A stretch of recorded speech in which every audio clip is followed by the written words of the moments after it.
Finally guys आज पनि म के भन्छु भनेपछि यता यो देखिरहनु भयो नि यो मान्छेसँग घुम्न तपाईँहरू कहिले पनि नआउनु होइन। यसले आज यस्तोसँग मलाई फसायो डुबायो।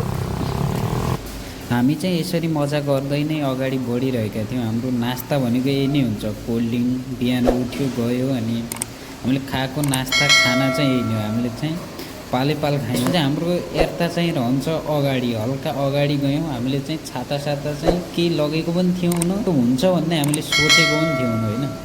नसोचेको कुरा के भयो भन्नुहुन्छ भने चाहिँ हामीले नसोचेको कुरा चाहिँ के भयो, हामी हिँड्दै चाहिँ पानी आइपऱ्यो होइन। पानी आयो, हामीसँग छाता पनि थिएन, तर यहाँ अरूको घरमा चाहिँ पनि दिन्न होला बस्नु होइन। यस्तो सहरमा हामी चाहिँ जसरी तसरी भयो नि थोरै दौडेर चाहिँ पुगिन्छ कि रुममा भन्ने लागेको थियो, पुगेनौँ। हामी चाहिँ बिच बाटोमै यताउता हेरेको, हामी चाहिँ भिजेकै छौँ, यताउता हेरेको थोडा चाहिँ झालहरू भेटेको थियो। ठिक छ, झालमा बसौँ भनेर झालमा गएको होइन। झालमा चाहिँ के हुन्थ्यो, पानी चाहिँ यस्तो परेको थियो, भिजायो सारा।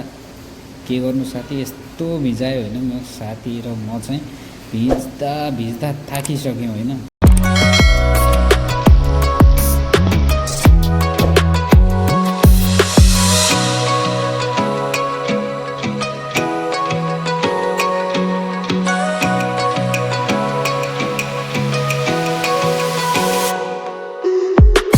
अरू नहेरे नि मलाई मन परेको भनेको एकदम यही नै हो होइन। यस्तो दामी मन परेको थियो मलाई चाहिँ यो मन्दिर।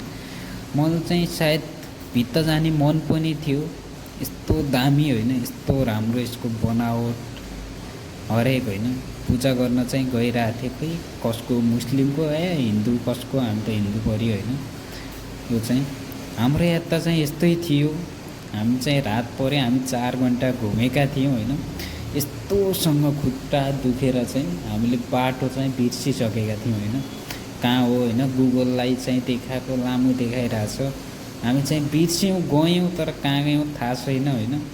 हाम्रो यता चाहिँ आज यस्तै रमाइलो भयो। म पुग्नु फेरि 5-10 मिनट लाग्ने हालो छ।